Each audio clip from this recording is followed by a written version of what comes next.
사무엘상 21장 1절로 9절 말씀 한 절씩 교독하고 마지막 절은 함께 읽겠습니다. 제가 먼저 읽습니다.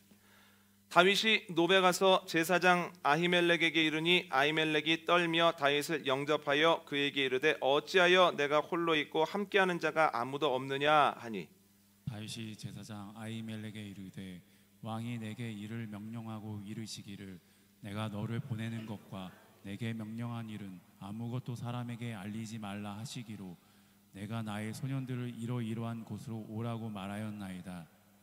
이제 당신의 수중에 무엇이 있나이까? 떡 5덩이나 무엇이나 있는 대로 내 손에 주소서 하니, 제사장이 다윗에게 대답하여 이르되 보통 떡은 내 수중에 없으나 거룩한 떡은 있나니 그 소년들이 여자를 가까이만 하지 아니하였으면 주리라 하는지라. 다윗이 제사장에게 대답하여 이르되 우리가 참으로 3일 동안이나 여자를 가까이 하지 아니하였나이다. 내가 떠난 길이 보통 여행이라도 소년들의 그릇이 성결하겠거든 하물며 오늘 그들의 그릇이 성결하지 아니하겠나이까 하매, 제사장이 그 거룩한 떡을 주었으니 거기는 지성병 곧 여호와 앞에서 물려낸 떡밖에 없었음이라. 이 떡은 더운 떡을 드리는 날에 물려낸 것이더라. 그날에 사울의 신하 한 사람이 여호와 앞에 머물러 있었는데 그는 도액이라 이름하는 에돔 사람이요 사울의 목자장이었더라. 다윗이 아히멜렉에게 이르되 여기 당신의 수중에 창이나 칼이 없나이까? 왕의 일이 급함으로 내가 내 칼과 무기를 가지지 못하였나이다 하니, 함께 하겠습니다. 제사장이 이르되 내가 엘라 골짜기에서 죽인 블레셋 사람 골리앗의 칼이 보자기에 쌓여 에봇 뒤에 있으니 내가 그것을 가지려거든 가지라. 여기는 그것밖에 다른 것이 없느니라 하는지라. 다윗이 이르되 그 같은 것이 또 없나니 내게 주소서 하더라. 아멘. 다윗이 사울에게 쫓기기 시작합니다. 우선 높 땅으로 갑니다. 그곳에는 제사장 아히멜렉을 비롯하여 적지 않은 제사장들이 있었기 때문입니다. 갑작스러운 어려움을 만났을 때, 그래서 당황하고 힘들 때 영적인 지도자를 만나고자 하고 상담자를 통해서 위로받고자 하는 것은 당연한 일이라는 거예요. 그뿐만 아니라 다른 사람들은 몰라도 그 사람들은 나를 받아들여 줄 거야, 나를 밀어내지 않을 거야 라는 생각으로 그들에게 향하는 것도 당연합니다. 그러나 어려운 일이 있을 때 내가 갈 곳이 있고 만날 사람이 있다는 건 큰 복이라는 거예요. 모든 사람들이 어려움이 있을 때 갈 곳이 있고 만날 사람이 있는 것은 아닙니다. 그러므로 금요 예배 때도 말씀드렸지만 우리가 늘 예배하고 또한 힘들 때 주님께 기도하고 또한 기쁜 일이 있을 때 주님께 목 놓아 찬양할 수 있다는 것 자체가 우리에게 너무나 복된 일이고 감사의 조건이라는 겁니다. 여러분, 우리가 이 자리에 모인 것, 주님의 이름을 부르고 말씀을 전하고 듣는 것 자체가 복이라고 하는 것을 알고 감사로 예배하는 시간이 되어지기를 원합니다. 다윗을 보고 제사장 아히멜렉이 놀랍니다. 어찌 혼자 오셨습니까? 다윗이 에둘러 이야기를 합니다. 왕이 비밀히 저에게 임무를 맡기셔서 혼자 오게 되었습니다. 저를 따르는 부관들과 부하들은 약속된 장소로 올 것입니다. 그런데 먹을 것이 좀 있습니까? 아히멜렉이 이렇게 이야기를 합니다. 진설병상에 놓았다가 기한이 되어 내린 그 거룩한 떡은 있는데 당신과 당신의 부하들이 며칠 동안 여성을 가까이 한 일이 없으면 내가 그것을 내어주겠습니다. 그랬더니 다윗이 그런 일이 없었노라고 떡을 달라고 합니다. 그리고 다윗이 또 묻습니다. 급하게 오느라 무기를 가지고 오지 못했습니다. 혹시 창이나 칼이 있습니까? 아히멜렉이 이야기를 합니다. 당신이 골리앗을 죽일 때 썼던 그 칼이 여기에 보관되어 있습니다. 괜찮겠습니까? 그랬더니 다윗이 그만한 것이 없습니다. 너무 좋습니다 해서 칼을 받아서 그곳을 떠났다라고 하는 것이 오늘 본문의 내용입니다. 여러분, 다윗이 사울을 피해 몇 년 다녔습니까?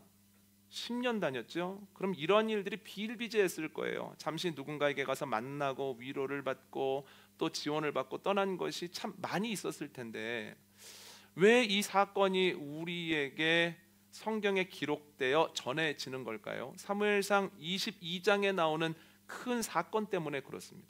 정리해서 말씀을 드리면 생각보다 다윗이 잘 잡히지 않자 사울이 화가 많이 납니다. 그래서 신하들을 불러놓고 호통을 치는 거예요. 너희가 다 한통속이 되어서 다윗을 돕고 있구나. 그렇지 않으면 이렇게 안 잡힐 리가 있나?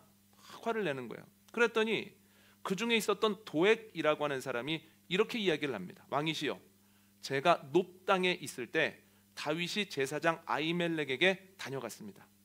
그런데 아히멜렉이 다윗을 위해서 기도하고 그에게 떡을 주고 그에게 칼도 주었습니다. 사울이 그 말을 듣고 얼마나 화가 나는지 아히멜렉과 그의 가족 전원을 다 불러 올립니다. 그리고 이렇게 묻습니다.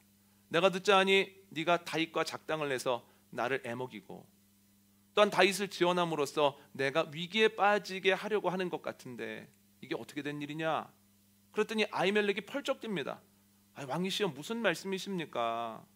왕의 부하들 중에 제일 믿을 만한 분이 다윗 장군 아닙니까? 그는 최측근인 호위무사, 호위대장 아닙니까? 그리고 그냥 호위대장도 아니고 당신의 사위 아닙니까?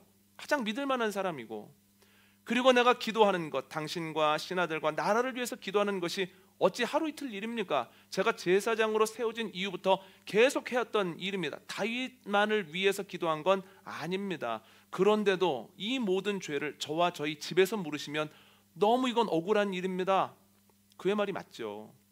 그런데 사울의 화가 풀리지 않습니다. 그래서 신하들에게 아히멜렉과 그의 모든 가족을 죽이라고 합니다. 그런데 성경을 보면 하나님께서 기름 부으신 제사장을 죽인다라고 하는 것이 영 마음에 힘들게 느껴지는 거예요. 두렵게 느껴지는 거예요. 그래서 신하들이 그 명령을 듣고도 아무것도 못하고 있습니다. 그랬을 때 도액에게 이야기를 합니다. 그러면 네가 죽여라. 그랬더니 도액이 그 말을 듣자마자 일어나서 아히멜렉과 그 집안의 모든 사람들, 즉 제사장 85명을 죽였다는 거예요. 거기에서 멈추지 않고 높 땅으로 가서 거기에 있는 모든 사람들과 모든 가축들과 모든 건물들을 다 진멸하고 무너뜨렸다라고 하는 거죠. 여러분, 이게 그럴 만한 일인가 싶습니다. 아히멜렉이 고의로 한 것도 아니고 모르고 한 것이고, 그리고 그가 행한 일들도 그렇게 심각한 일이 아니거든요. 그런데 이것이 아히멜렉과 모든 제사장들을 다 죽이고 그 고을을 진멸할 만한 큰 일인가? 그러니까 대단한 사건이에요. 그래서 오늘 본문의 일이 기록이 되어 있는 겁니다. 그런데 이 사건의 주축을 이루는 사람이 둘이 있는데 하나는 사울입니다. 사울의 문제가 뭘까요? 2주 전에 말씀드렸던 것처럼 소유권 착각입니다. 하나님께서 왕권을 잠시 맡겨 두셨죠. 위임하셨죠. 그런데 내 거야, 이건 끝까지 내가 소유하다가 자녀에게 물려줄 거야, 세습할 거야 라고 생각했을 때 왕권을 지키기 위해서 그가 하지 못할 일도 없었고 그가 사용하지 못할 방법도 없었다라는 겁니다. 두 번째 인물은 오늘 본문에 나오는 도액이라고 하는 사람입니다. 그에게도 분명한 문제가 있을 거예요. 그래서 오늘은 도액에게 어떤 문제가 있었는지를 좀 살펴보려고 합니다. 두 가지로 정리를 해봤는데 첫 번째는 이것입니다. 머무는 신앙. 오늘 본문 7절 한번 읽어볼까요? 사무엘상 21장 7절 말씀 찾아보시죠.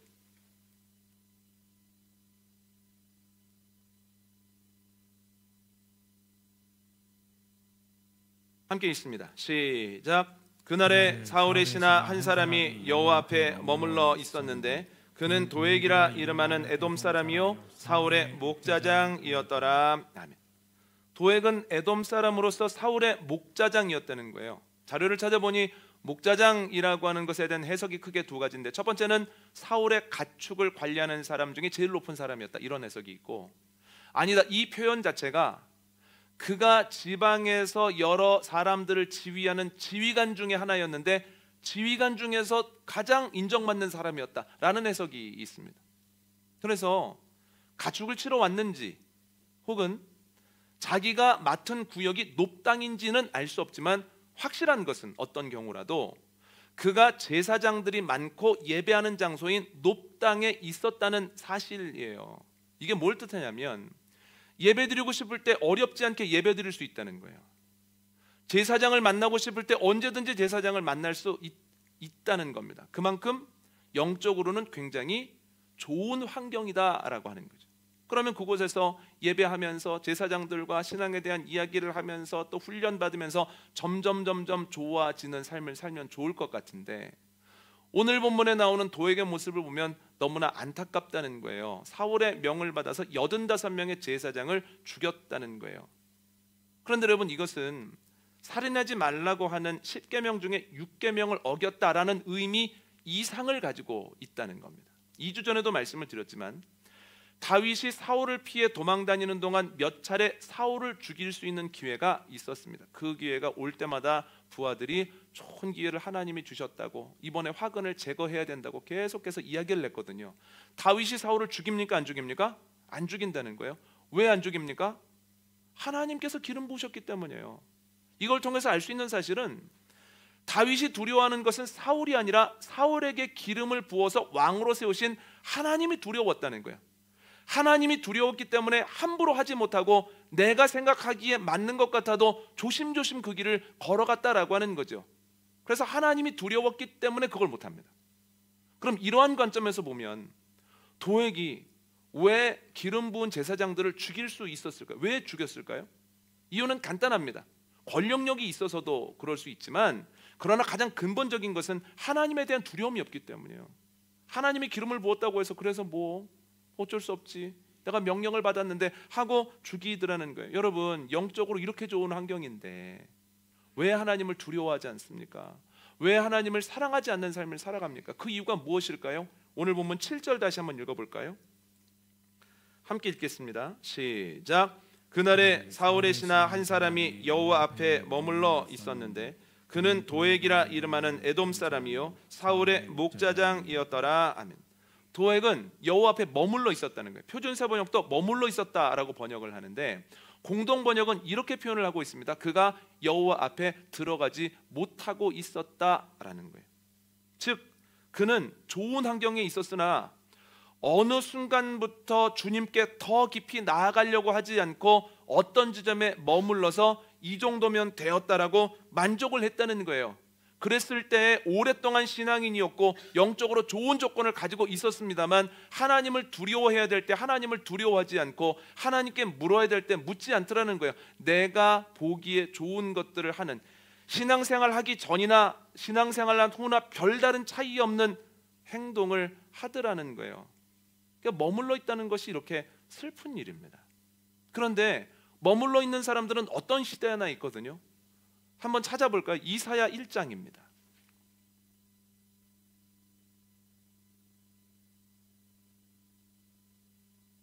이사야 1장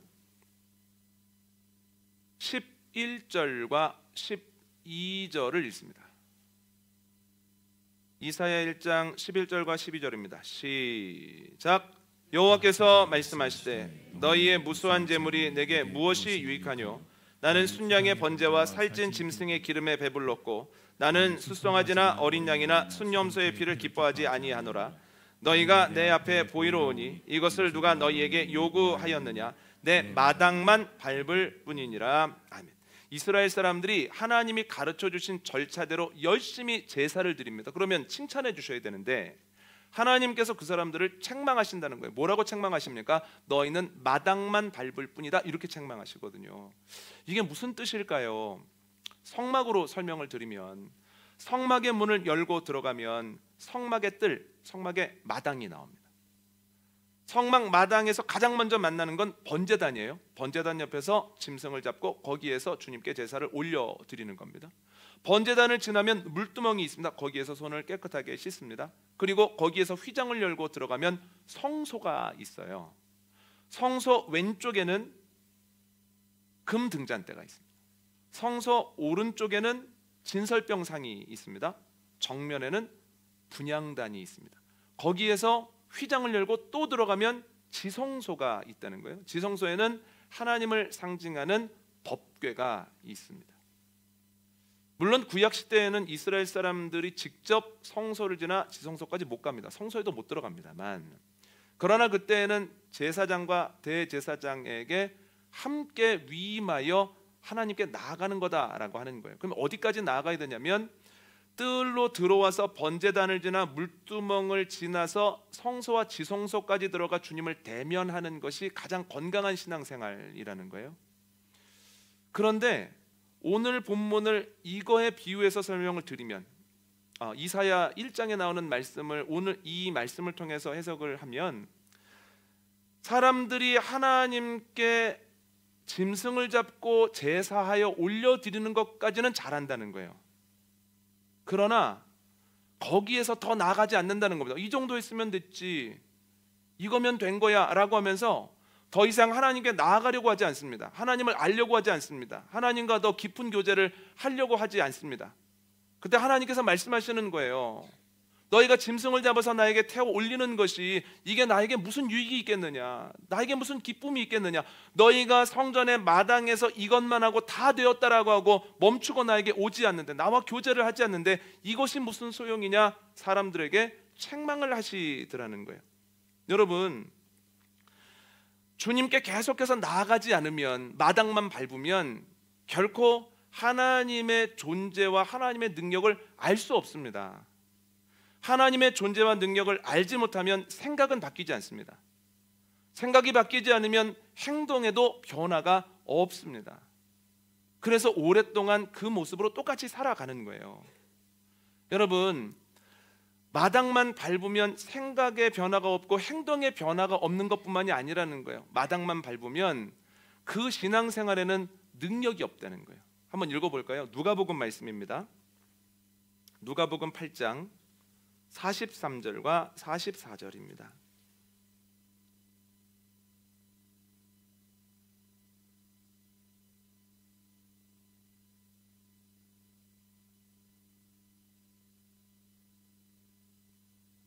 누가복음 8장 43절과 44절 함께 읽습니다. 시작. 이에 12회를 혈루증으로 앓는 중에 아무에게도 고침을 받지 못하던 여자가 예수의 뒤로 와서 그의 옷가에 손을 대니 혈루증이 즉시 그쳤더라. 아멘. 회당장 야이로가 예수님께 와서 다급하게 이야기합니다. 예수님, 제 딸이 죽어가고 있습니다. 얼마 남지 않은 것 같습니다. 좀 살려주십시오. 예수님이 회당장 야이로를 따라 그의 집으로 가시거든요. 그런데 예수님이 가실 때 12제자뿐만 아니라 예수님의 능력을 직접 눈으로 보고 싶었던, 궁금했던 적지 않은 무리들이 막 따라갑니다. 급하게 가시는데 갑자기 예수님이 가시다가 멈추셔서 이렇게 물으십니다. 누가 내 옷자락에 손을 대었느냐? 누가 내 옷자락에 손을 대었느냐? 그런데 아무도 나오는 이가 없습니다. 그랬더니 베드로가 막 다급한 거야. 예수님, 시간이 얼마 없다지 않습니까? 이러다 야이로의 딸이 죽겠습니다. 그리고 지금 예수님이 하시는 걸 보려고 이렇게 많은 사람들이 서로 밀고 밀리면서 가고 있는데 내가 누구한테 밀렸는지 어떻게 압니까? 걸어가다 보니 밀었겠지요. 그랬더니 예수님께서 아니, 나에게서 능력이 나갔어. 분명히 누가 믿음 가지고 만졌어. 이렇게 말씀을 하시는 거예요. 그랬더니 한 여인이 나와서 이렇게 얘기를 합니다. 예수님, 제가 12년 전부터 혈루증으로 고생하고 있습니다. 고쳐보려고 백방으로 노력했으나 그러나 효과가 없었습니다. 그런데 주님에 대한 말씀을 듣고 옷자락에만 손을 대도 나을 것 같다는 믿음이 생겨서 내가 용기 내서 몰래 접근해서 예수님의 옷자락을 만졌는데 예수님의 옷자락을 만지는 순간 내 문제가 근원에서부터 치유되더이다. 이런 얘기를 하는 거예요. 그러니까 예수님께서 사랑하는 딸아, 네 믿음이 너를 구원하였다. 평안히 가라. 이렇게 말씀하시거든요. 여러분들이 익히 알고 있는 말씀이죠. 그런데 전에도 말씀드렸던 것처럼 제가 어린 시절에 신앙생활을 했던 교회 원로 목사님께서는 이 구절을 이렇게 정리하셨습니다. 접근이냐 접촉이냐.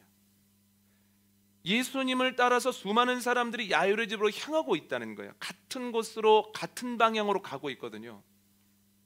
회당장 야이로도 있고 12제자도 있고 숫자를 알 수 없을 만큼 많은 무리들도 있습니다. 그런데 그 수많은 사람들 중에서 여인만 예수님의 능력을 경험하여 문제가 해결이 되더라는 거예요. 그 차이가 무엇이냐? 다른 사람들은 예수님 옆에서 접근하면서 가는 데에 멈췄지만 그 여인만은 믿음 가지고 예수님께 접촉을 했다는 거예요. 이게 무엇입니까? 접근으로는 능력이 안 나타납니다. 그러나 접촉으로는 능력이 나타나죠. 여러분, 우리가 머물지 말고 들어가야 되는 이유, 우리가 마당만 밟는 것이 아니라 성소와 지성소로 들어가 주님을 대면해야 되는 이유, 우리가 접근해서 만족하지 아니하고 접촉까지 나아가야 되는 이유는 그래야만 우리에게 변화가 있고 그래야만 우리의 신앙에 능력이 있기 때문이라는 거예요. 생각해보면 도액이 신앙생활하기에 좋은 조건이었다라고 생각을 하지만 우리도 그못지 않습니다. 그 옆에 제사하는 곳이 있지 않습니까? 우리도 어디 살든지 교회가 옆에 있지 않습니까? 또한 그때 제사장이 85명이나 있지 않았습니까? 높당에. 지금 어떻습니까? 목회자가 많다는 거예요. 특별히 감사하게도 저희 교회는 목회자가 많습니다. 얼마나 감사한 일입니까? 저에게 물어보셔도 되고 또한 누구에게 물어보셔도 정확한 답을 해드리기 위해서 노력하고 결국 그렇게 하실 거라는 거예요. 그런데 도액만큼 좋은 게 아니고요, 더 좋습니다. 그 이유는 기술이 발전하면서 우리가 손가락만 몇 번 눌러도 예배 실황을 볼 수 있고 말씀만 따로 떼어서 들을 수가 있고 함께 찬양할 수가 있고, 심지어 어떤 분들이 그러는데 대표 기도를 앞두고 대표 기도하는 법 하니까 유튜브에서 잘 알려주더라는 거예요.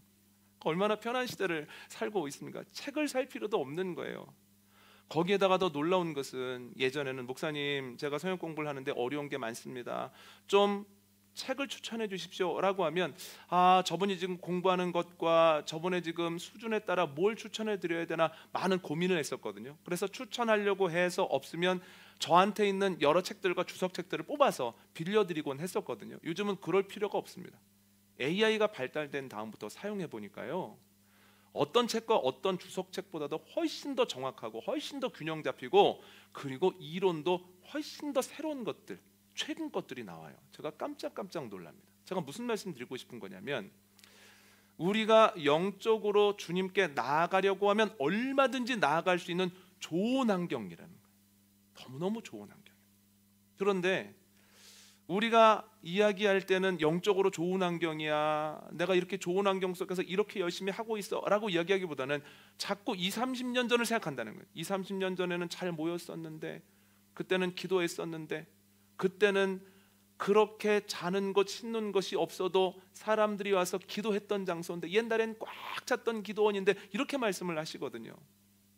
설교를 준비하면서 생각하면서 이런 생각이 들었습니다. 혹시 우리가 언제부턴가 머물러서 주님께 나아가지 않는 건 아닌가?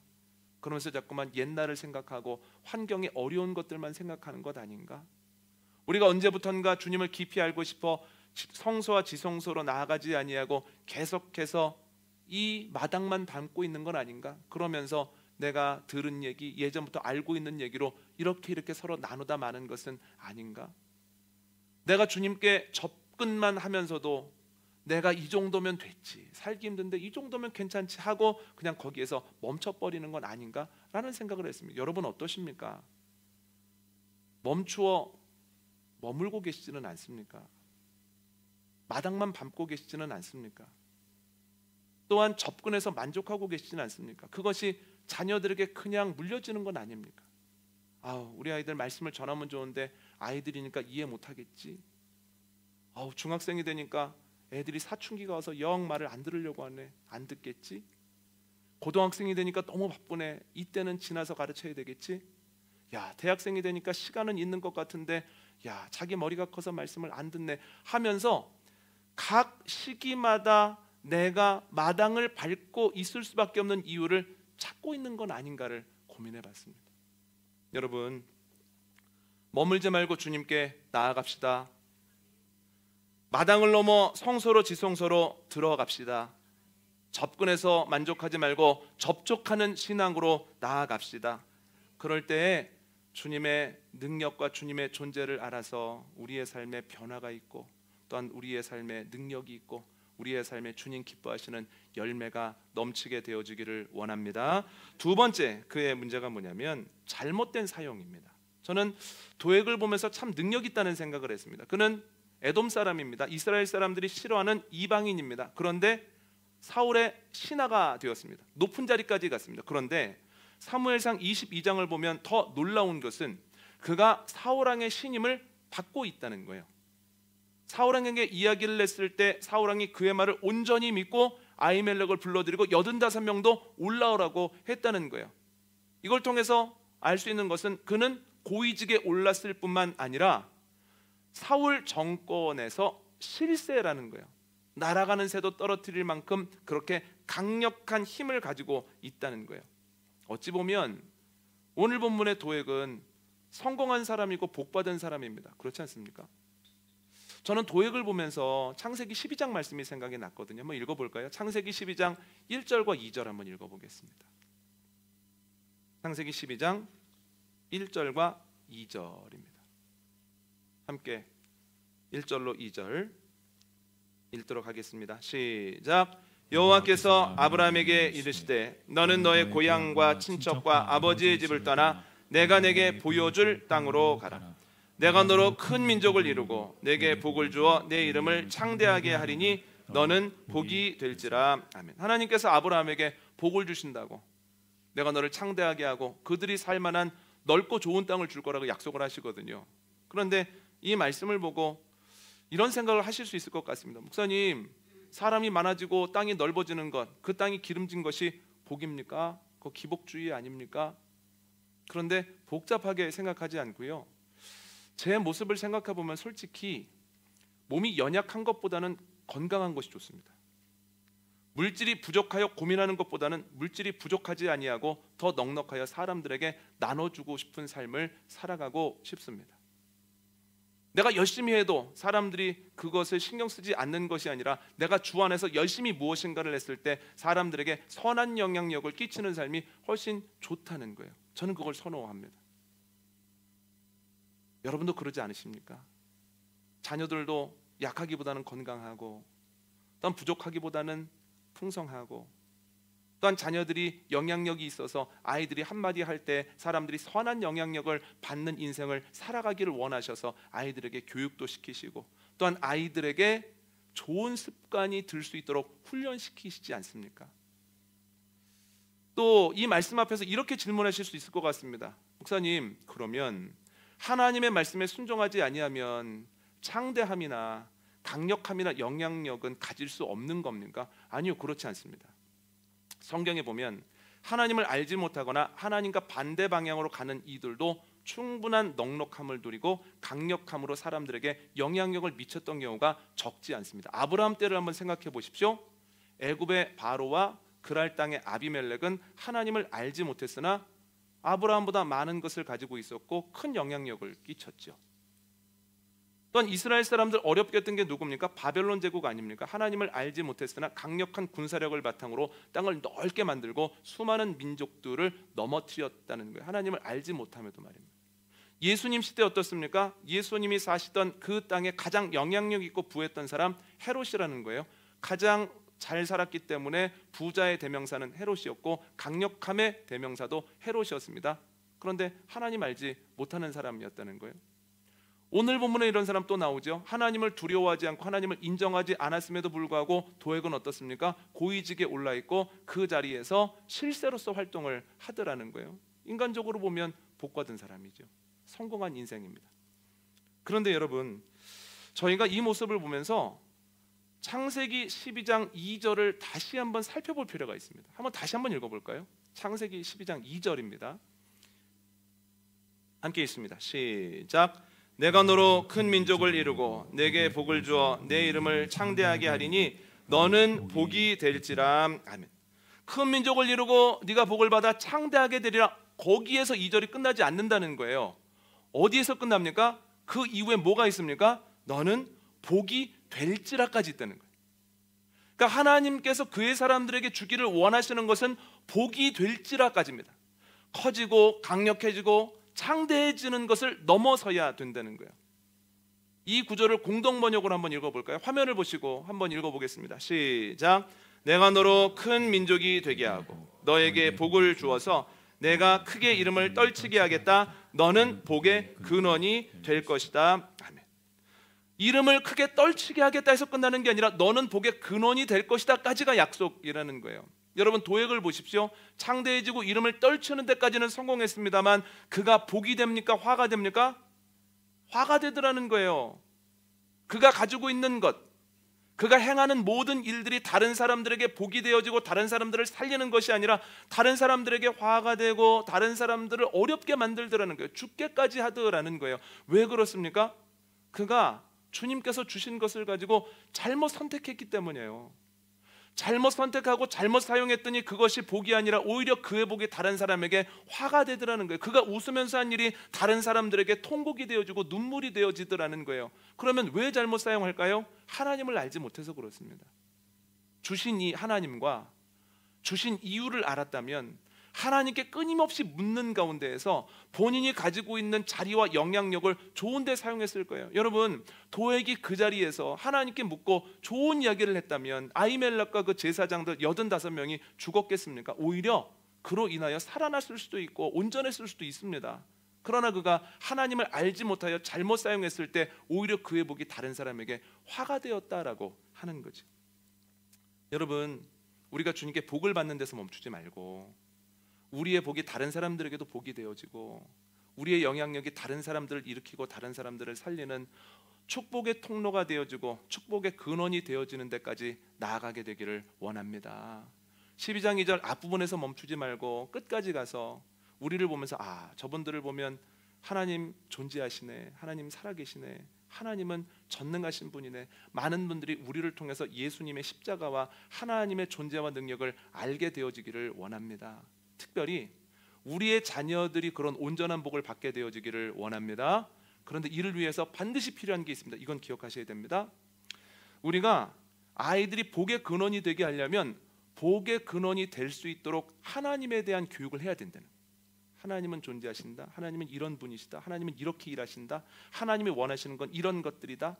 성경을 가르치고 아이들에게 훈련을 시켜야 된다는 거예요. 문제가 뭐냐면 우리가 너는 복이 될지라 앞부분까지 창대하리라를 위해서는 자녀들에게 훈련을 많이 하거든요.